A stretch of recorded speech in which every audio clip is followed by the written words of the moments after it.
So, how difficult was she? Because I think she finished with 6 blocks, and y'all just seemed to really struggle inside. Yeah, I feel like just in general, she was really long. So when you play a long post in general, it's really hard to get that ball up, and she was really good at blocking, and we knew that. So just being able to work on getting up our post moves and being able to be quicker up to the basket is just something we can work on definitely moving into the next game.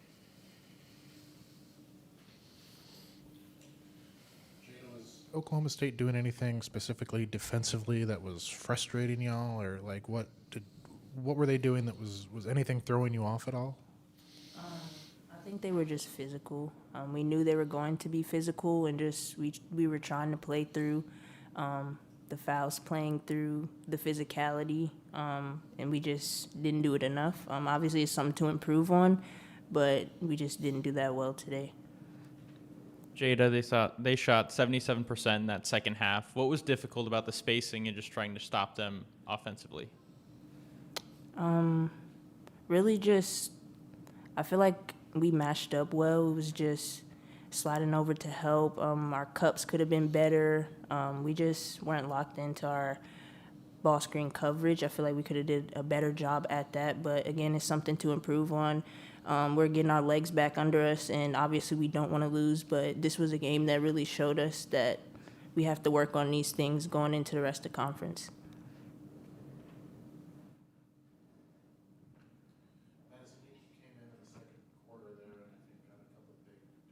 Stops and played pretty well defensively. Do you feel like you're improving on that side of the floor and that you can kind of increase your role on that side of the floor? Yeah, definitely. I feel like when I come in, my role is to give us energy on defense. And I'm not too worried about the offense because I know that it will flow.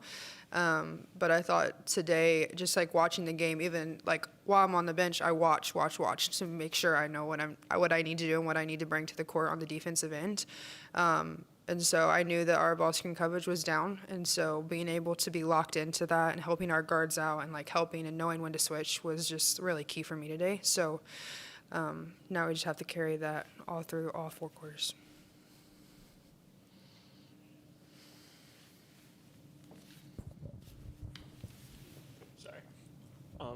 Jada, just right after the game, kind of what was Coach's message to you guys, and how do you go about flushing a game like this when you're right back at it in just a few days?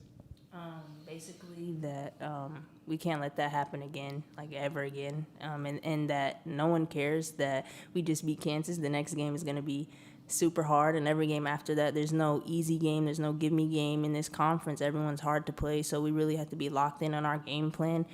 Breaks or not, distractions or not, whatever obstacles may be in our way, we have to get through that and play on to the next game and figure out a way to win and execute well. And we didn't do that today, but we're definitely going to work on that and practice for the next few days and the next games to make sure that doesn't happen again. Thank you.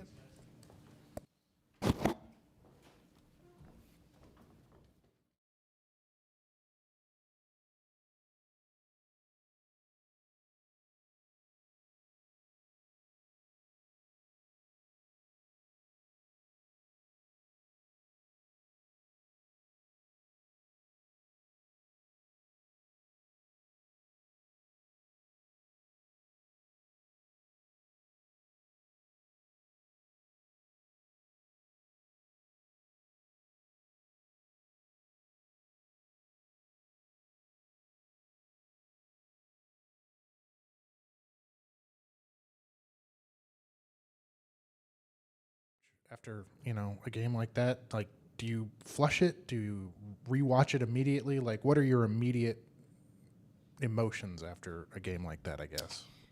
There's some of both. I think if you believe that you never lose, you just learn. You have to learn from it. You have to grow from it. Nothing they did surprised us. They just did it really, really well. So hats off to them. I mean, obviously I don't know what we were worse at, offense or defense today, because they were both bad. But I think my biggest frustration and our biggest opportunity for growth is being tougher.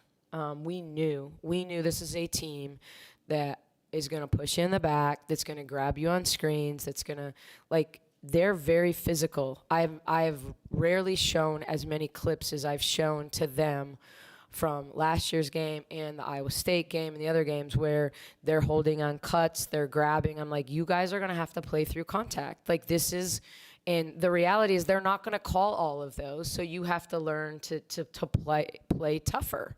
And we didn't respond to that. You know, I thought they did a better job of doing what they do well than we did what we do well. We didn't share the basketball well enough. When we went in the lane, we needed to do a better job playing off two, get to balance, use a little shot fake, a step through, drop it off, because the help was coming. They stripped us. They probably fouled us a lot, and it didn't get called. But ultimately, like, that's on us. Like, I thought they forced the foul, and we would shoot it before, really there was a ton of contact. So I thought they just were the more physical, tougher team from start to finish. Nikki, y'all had a 9-1 run there to close the half to get back to within 2. What was the key for them at the start of the third quarter? We missed layups. I mean, we get a turnover, transition layup. Sarah misses a layup, and we don't get back in the play, and they hit a 3. So I think it was just it piled on. It was a breakdown at both ends where we drive, we'd miss it. Like, I think we missed 4 layups on our first 6 possessions, and I'm talking point blank at the rim layups. And because of that, and it was different players, but I don't think our response to that, our play transition wasn't good enough in terms of, okay, we missed a shot, now we got to get a stop. And I thought that was the difference. That's why we got back into the game in the second quarter, because 21 points or 19 points is not elite for us, but we defended, and we didn't let one end affect the other. And I felt like we allowed too much our offensive inefficiency to impact our defense, our ability to get through screens, around screens, call screens, rotate. I think we got really, really frustrated. And I think that's on me. I have to do a better job of getting them out of their own heads when they're struggling. And we just haven't struggled in a while. Things have gone pretty well, but I think we have to practice better. And I think these games are wake-up calls. I think they're opportunities for us to say, okay, we won a few in a row, but it's time to lock in, and every team in this league is good. And, it wasn't because we underestimated Oklahoma State. That's a good basketball team, probably the best game they've played this season for sure. But I thought they out-toughed us. You mentioned that toughness. Just how do you go about kind of addressing that? Is it mental, physical, both? Like, how do you go about, trying to improve that? It's both. It's we drill it every day. We start practice with a hold the line drill where you got to play through a pad.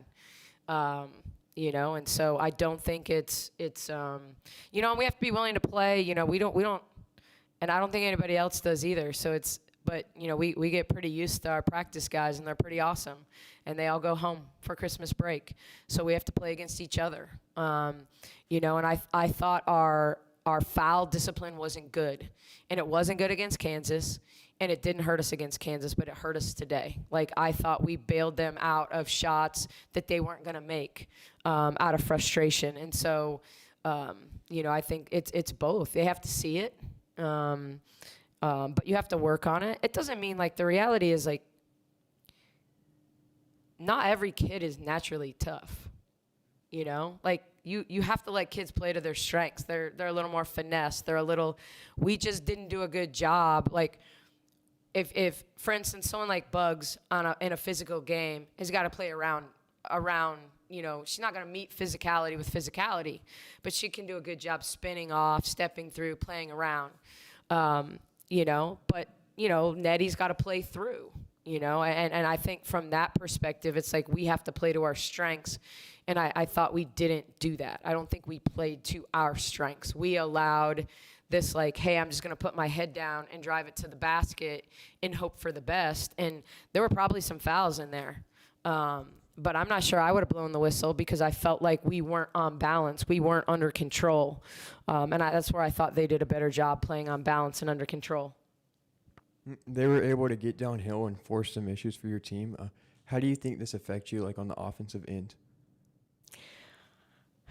Well, I think when you don't get stops, you don't get in transition. So it starts there. We're really good in transition. We're really good in flow and transition. We were taking the ball out of the net way too much, or we were fouling them. And even if they were missing the second free throw, you're not gonna run when they put 4 people back.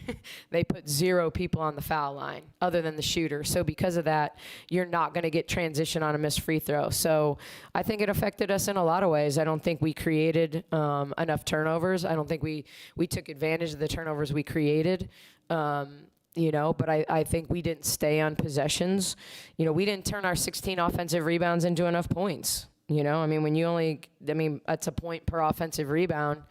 But they were as efficient, or more with their 8 offensive rebounds. So, I know, and they shot it better. There were fewer offensive rebounds to get.